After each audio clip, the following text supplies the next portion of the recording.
Eh, waktu berjalan terus ya. Ini pertemuan pertama kita baru ya Ilham ya. Ya, pertemuan pertama yang kedua. IVM sudah dulu. Sudah. Sudah, Pak. Kenapa terdengar suaranya? Iya, Pak. IVM sudah dulu. Kan belum pernah kuliah dengan Bapak lagi ya? Sudah, Pak. Sudah. IVM sudah. Sudah, Pak. Oh, sudah. Nanti kita pertemuan kedua yang apanya lagi ya? Produksi ACPOB-nya lagi ya.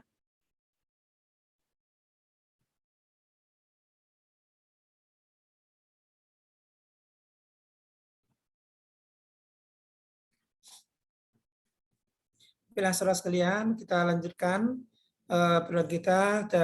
Sebelumnya kita terlebih dahulu bersyukur kepada Allah Subhanahu wa taala. Salam dan salam kepada junjungan kita Nabi besar Muhammad SAW. Para IVMSur kan sudah kita sampaikan dulu ya. Kita membuat campuran steril dari obat steril menjadi sediaan akhir yang steril ya. Nah, sekarang kita lihat produksi sediaan steril itu.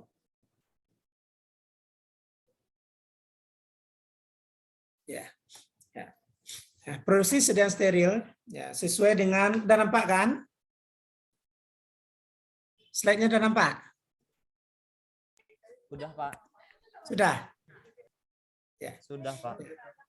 Ya, sesuai dengan persyaratan CPOB, ya, bahwasanya produk sediaan steril itu dibuat dengan persyaratan khusus. Apa persyaratan khususnya? Dibuat dalam ruangan khusus untuk hasil akhirnya sediaan itu tidak ada kontaminasi mikroorganisme. Ya, tujuannya adalah untuk apa? Memperkecil risiko pencemaran mikroba, termasuk juga partikulat dan pirogen. Ya, mikroba dengan pirogen sejalan. Kontaminasi mikroba akan dapat menghasilkan pirogen. Sementara kalau partikulat ini tergantung kepada kebersihan ruangan. Sehingga dalam ruangan sediaan steril itu harus ada persyaratan ukuran partikel. Ya, berapa jumlah ukuran partikel yang boleh maksimal. Ya, nanti ruangan-ruangan itu kan ada ketentuannya. Ya. Pembuatan produk steril itu harus penuhnya mengikuti metode pembuatan dan prosedur yang ditetapkan secara ketat. Karena risiko yang mungkin ditimbulkan itu adalah sangat besar. Apa risiko yang paling besar yang ditimbulkan? Apa risiko yang besar yang ditimbulkannya? Kontaminasi, Pak. Apa? Kontaminasi. Ya, kontaminasi ini kita bisa bayangkan ya, karena sediaan ini rata-rata kan dibuatkan dalam bentuk sediaan parentral. Ya, walaupun nanti ada yang obat tetes mata, mungkin juga ada tetes telinga ya, telinga. Sediaan itu kan harus bebas kontaminasi mikroorganisme. Kita tidak bisa bayangkan sediaan parentral terkontaminasi mikroorganisme. Apa yang akan terjadi? Tentu ini akan berdampak terhadap pasien itu sendiri. Ya, berdampak terhadap pasien itu sendiri. Pangkalnya apa ya? Kenapa suaranya banyak yang berisik? Tolong di-mute-kan aja.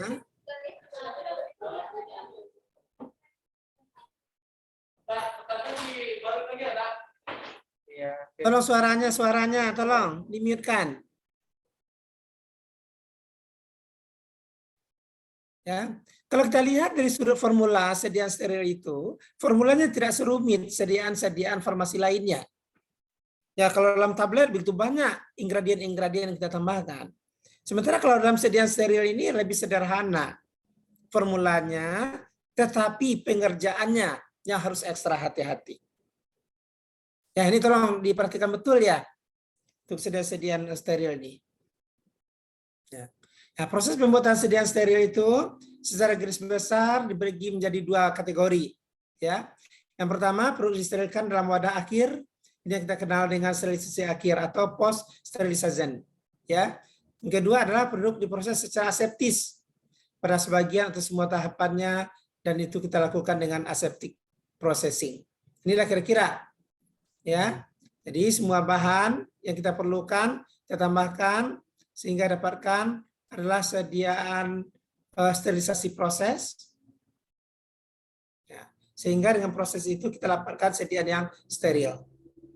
Ya, kalau dengan cara aseptis, gimana? Ya.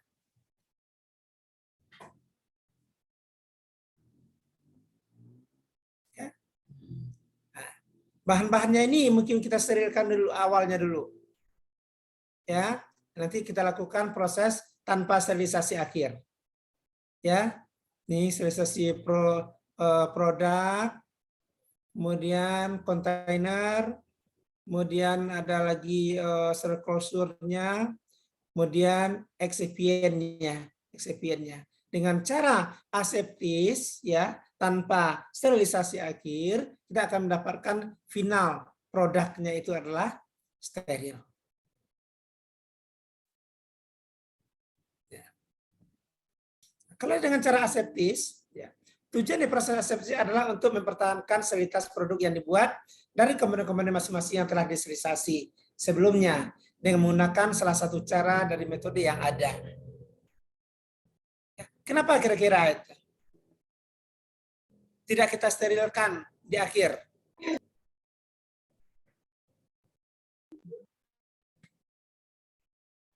Bahannya Pertimbangan kita melakukan belum. sterilisasi itu adalah menghilangkan kontaminasi mikroba, tetapi kita harus menjaga kualitas daripada bahan berkhasiat obat. Termasuk bahan tambahan yang kita gunakan. Karena metode sterilisasi yang kita pakai itu kan tergantung lagi kepada jenis zatnya. Tergantung lagi kepada efektivitas penggunaan metode sterilisasinya. Ya, kalau untuk antibiotik disterilkan akhir ya, tidak mungkin itu. Ya, tidak akan mungkin. Atau zat-zat yang tidak tahan terhadap pemanasan. Apakah kita menggunakan autoklaf kah? Apakah kita menggunakan sterilisasi dengan cara-cara lain kah? Itu harus pertimbangkan betul. Ya. Ya. Kalau dengan cara pemanas kering sajalah dulu ya, dengan oven. Produk yang katakan steril itu apa dipengaruhi oleh apa? Apa yang mempengaruhi produk steril itu?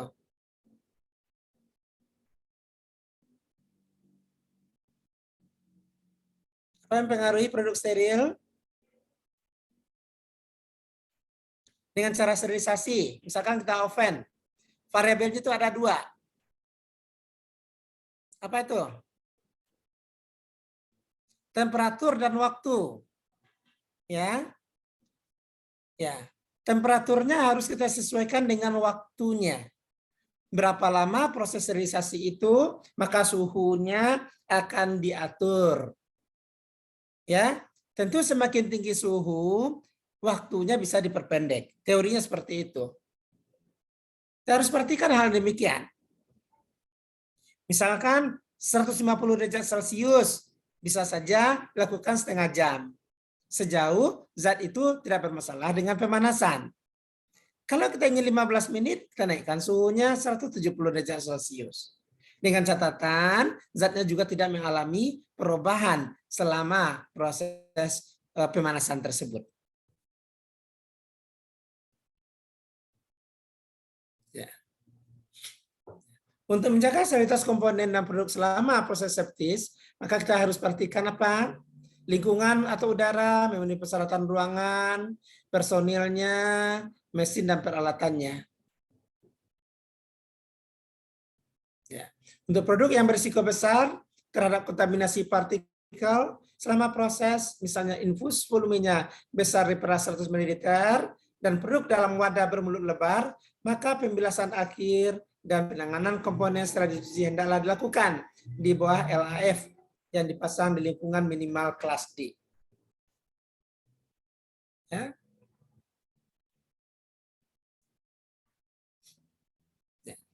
Infus, ya minimal volume infus berapa? Berapa minimal volume infus volume infus? Apa diam saja?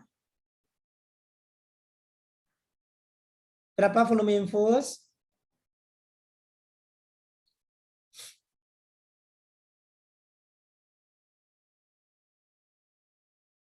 Berapa? Kena tahu volume infus berapa minimalnya?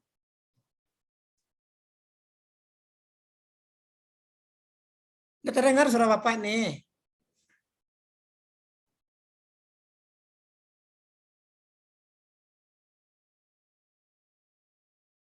Laila Rizky, karena diam-diam aja, sudah berapa kali saya bertanya itu.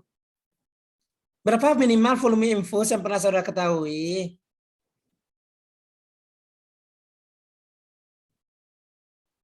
Laila.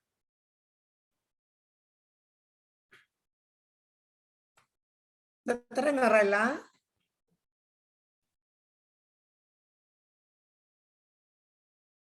Laila Rizky. Ya ampun, kemana nih? Fitrian Arifah. Iya, Pak. Ya, Laila enggak ada orangnya ini. Apanya profilnya ada nih. Laila Rizky.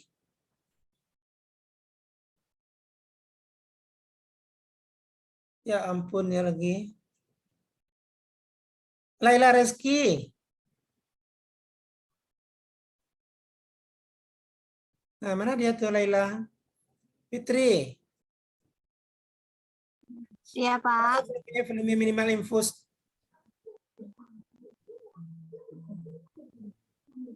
Berapa Fitri? 500 mili, Pak. 500 minimal tuh. Ya. Ya, dalam pernyataan ini saja dia bilang kan. Nah, infus volume besar per 100 mili ini. Kok 500 mili jawabnya?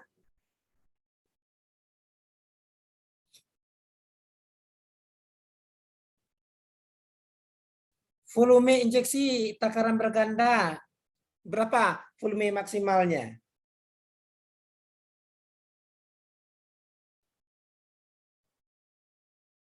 Berapa? Vial itu berapa cc itu?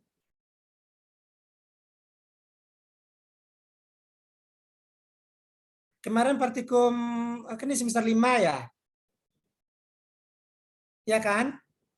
Iya, Pak.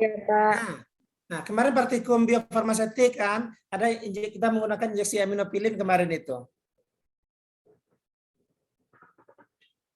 Berapa itu satu via satu ampul besar kemarin itu?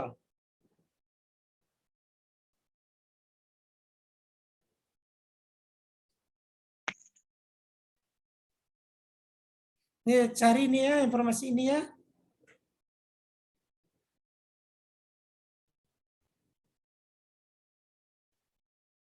Oke. Kemudian untuk bangunan ini harus ini karena menyangkut dengan CPOB ya, atau harus didesain sedemikian rupa ya. Nah, ini yang kita lihat tadi itu ya, bahwasanya ruang produksinya itu ada ruangan yang A, B, C, D, dan E. Ya. Nah, ini sewaktu belum dilakukan berproduksi atau non operasional di ketetapannya. Ya. Dalam ruangan kelas A itu 3.520 jumlah maksimum partikel per meter kubik yang diperbolehkan ya. Kalau di sini 352.000. Kalau di sini adalah 29. Kalau di sini adalah 2.900. Ini adalah batas toleransi. Partikel ya, partikel. Bukan kontaminasi mikrobanya. Ya, ini ketetapannya lagi. Ya, 352.000. Ini 2.900. Di sini 3.520. Di sini adalah 29.000. 10 kali lipat nih. Ya, 10 kali lipat di ruangan C. Ruangan C.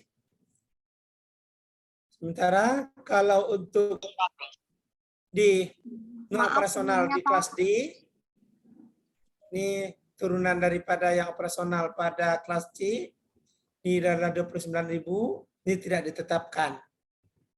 Ya, walaupun demikian, tentu di dalam memproduksi kita harus melakukan upaya-upaya pembersihan sedemikian rupa.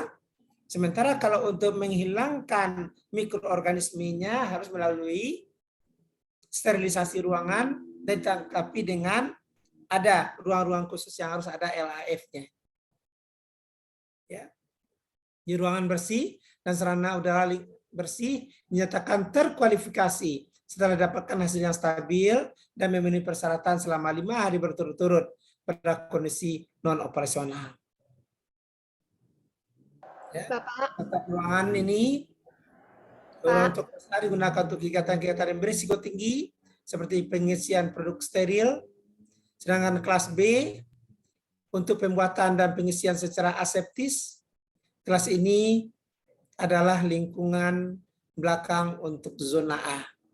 Sedangkan kelas C merupakan koridor ruangan steril dan kelas D digunakan untuk pembuatan produk non steril seperti pembuatan tablet dan pengawasan primer. Sementara kelas E jarang digunakan, akan tetapi pada beberapa sumber mengatakan bahwa kelas E disebut juga dengan sebagai gudang. Kita telah sampaikan tadi, persyaratan ruangan itu atau gedungnya sangat ketat sekali, karena dia harus memenuhi persyaratan. Ya. Untuk memenuhi persyaratan tersebut harus digunakan HVAC, ya, heating, ventilating, and air conditioner, yang dapat mengontrol kondisi lingkungan produk seperti suhu, kelembaban, tekanan udara, tingkat kebersihan sesuai dengan kelas yang dipersyaratkan.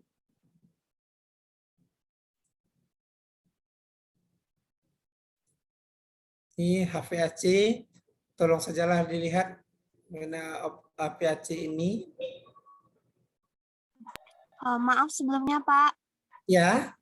Slide Bapak masih stuck di slide ketiga, Pak. Oh ya. Iya, Pak. Ini sudah lempak. Kalau di jalan. Sekarang sudah di slide 8, Pak. Oh ya. Kok dari tadi dikasih tahu? Jadi kalau pakai slideshow enggak kelihatan sepertinya ya.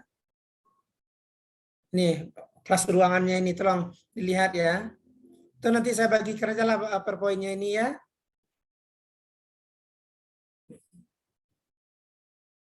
Kemudian sistem HVAC kelas A dan kelas B. Untuk kelas C dan kelas E dan D.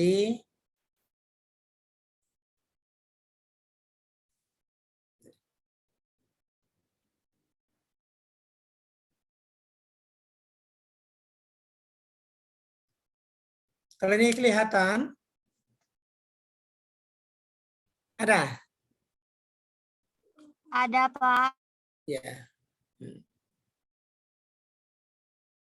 Jadi yang di kelas A itu yang mutlak harus ada LAF ya, LAF. Pernah lihat kan LAF yang ada di labor kita kan? Bagi yang datang ke kampus, bagaimana aliran udara dalam LAF itu yang diharapkan?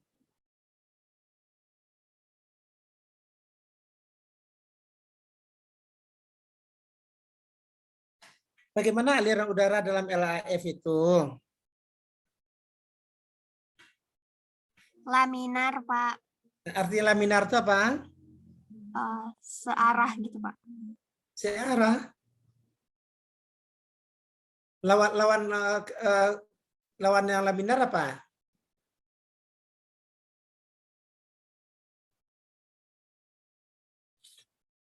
Kalau searah bisa saya searah ya. Yang lain itu juga searah. Tapi dengan menggunakan LAF itu, aliran udara itu datar.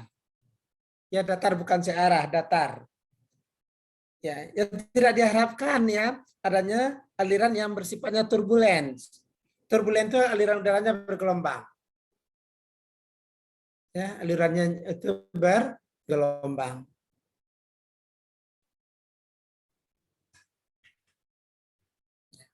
Ini catatannya khusus untuk ruangan produksi dan steril harus terkualifikasi ulang setiap 6 bulan sekali. Ya, ini kelas A ini suhunya rata-rata hampir sama ya suhunya. Kemudian kelembapan relatifnya 45 sampai 55%. Kalau ini untuk bersih saja bisa 40 sampai 60%. Efisiensi saringan udara akhir sudah ada ketetapannya.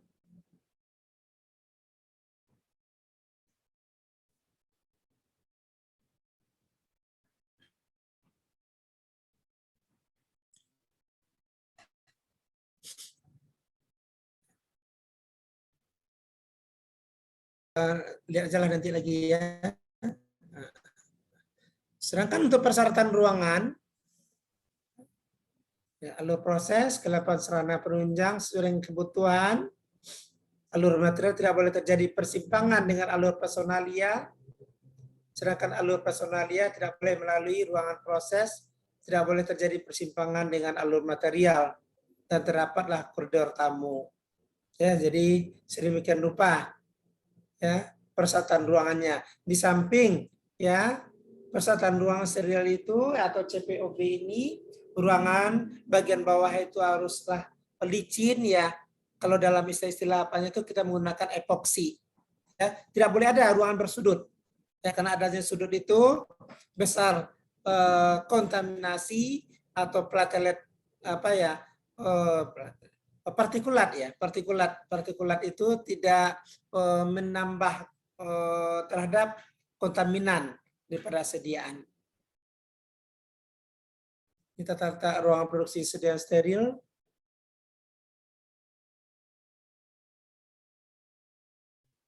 Ya, ini untuk sterilisasi akhir ya.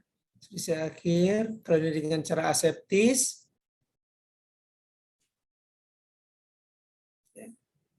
Kemudian untuk monitoring dan pemantauan, ruang bersih dan sarana udara bersih hendaklah dipantau secara rutin pada saat kegiatan itu berlangsung. Ya. Dan untuk lokasi pengambilan sampel, hendaknya berdasarkan pada studi analisis risiko yang dilakukan secara formal dan dari data yang diperoleh selama penentuan klasifikasi ruangan serta sarana udara bersih.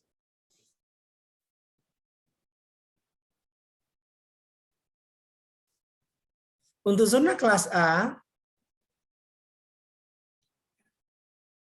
pemantauan partikel hendaknya dilakukan selama proses kritis berlangsung, termasuk perakitan alat, frekuensi pengambilan sampel, dan ukuran sampel dalam pemantauan zona kelas A hendaklah ditetapkan sedemikian rupa sehingga mudah untuk diintervensi. Apa maksudnya kira-kira itu? Jadi di dalam proses-proses produksi itu ada satu titik-titik kritis, ya, di mana titik pada saat terjadinya titik kritis itu peluang terjadinya kontaminasi adalah sangat tinggi. Ya, walaupun kita telah bekerja dengan kaedah yang meminimalkan kontaminasi, tetapi titik kritis itu akan selalu ada.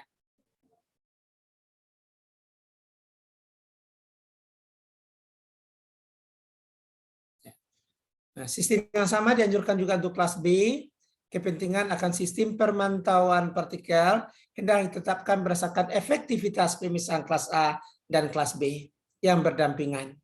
Pemantauan kelas B hendaklah dilakukan pada frekuensi dan jumlah sampel yang memadai, sehingga perubahan pola kontaminasi dan kegagalan sistem dapat terdeteksi. Jadi harus ada SOP-SOP yang dipedomani dalam rangka melakukan proses monitoring atau proses pemantauan tersebut.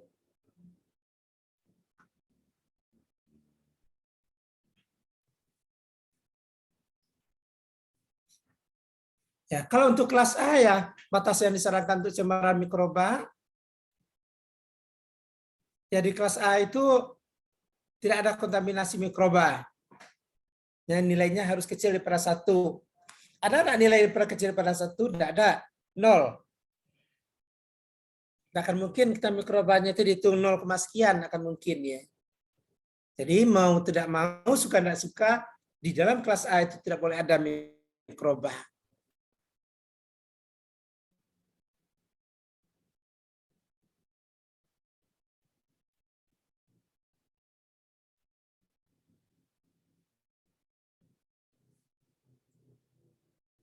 Kita lanjutkan. Fasilitas, kita bisa bayangkan sajalah ini. Fasilitas sediaan steril itu terlihat ya, mesin-mesinnya terbuat daripada stainless ya. Ya, jangankan sediaan steril ya, sediaan non steril saja. Kalau kita pergi ke industri itu jelas ya, sedia wadahnya, wadah produksinya itu ya seperti wadah yang terbuat daripada stainless. Nah, ini kita sampaikan tadi ya, kalau di sini ada dinding ya, ini yang tidak boleh ada siku. Jadi di sini ya harus berhati-hati ya. Di sini ada apa namanya ini?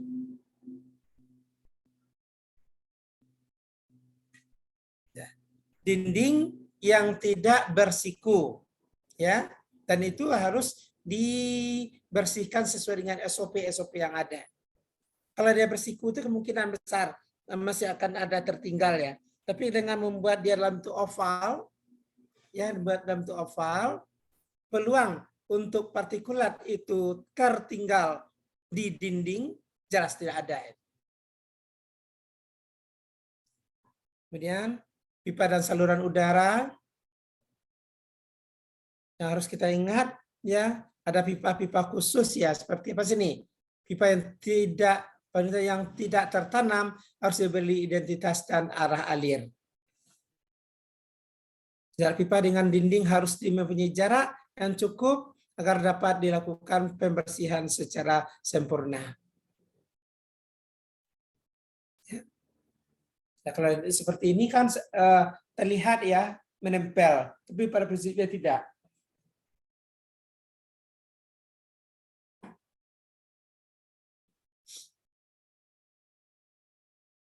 Ya, kabel-kabel harus diberikan cover untuk memudahkan pembersihan. Ya, harus rapi, harus ketat dalam rangka kita menekan risiko adanya partikulat atau mikroorganisme. Personalia merupakan salah satu faktor yang sangat menentukan keberhasilan atau kegagalan dalam proses pembuatan produk steril, terutama dengan teknik pembuatan secara aseptis.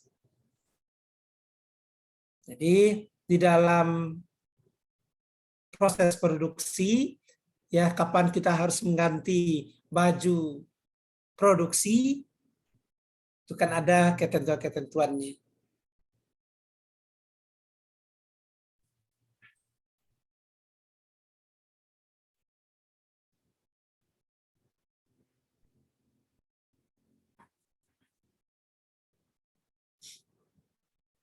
Ya, di sini dikatakan ya, personil itu harus kita pilih secara sedemikian rupa sehingga dia dapat melaksanakan pekerjaan itu dengan baik, dengan penuh rasa disiplin. Ya, sementara juga tidak mengidap suatu penyakit tertentu.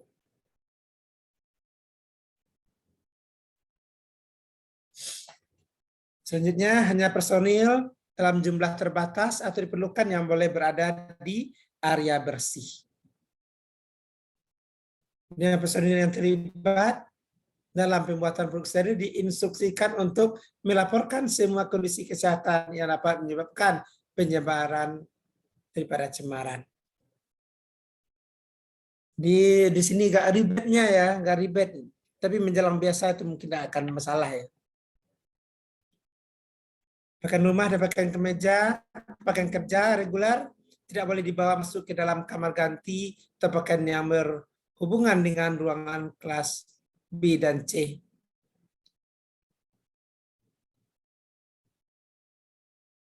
Ini alat-alat yang digunakan untuk apa ya, pelindung kerja, ya kita sebut dengan APD ya. APD apa?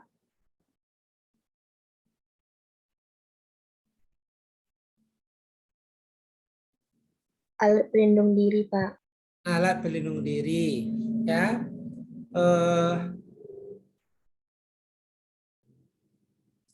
Ya tujuannya jelas ya. Tujuannya untuk diri kita sendiri, kemudian tujuan terhadap produk yang dihasilkan.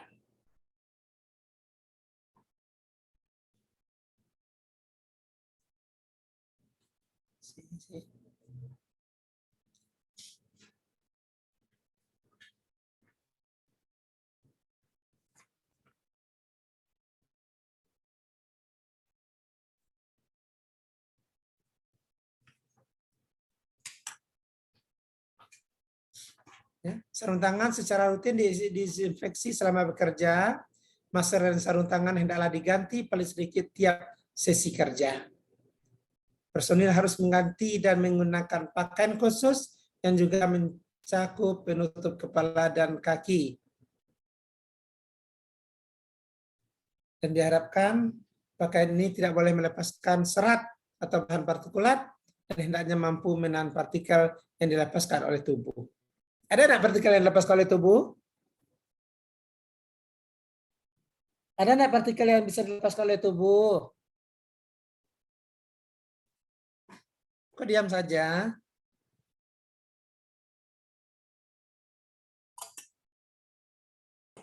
Yang mana ya?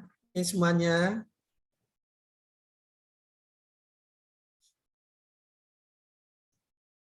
Nova Yuliana. Iya, Pak. Ada enggak partikulat yang bisa dilepaskan oleh tubuh kita? Ada enggak? Kok diam saja? Ada, Pak. Apa tuh contohnya kalau ada? Keringat mungkin, Pak. Keringat itu partikulat itu.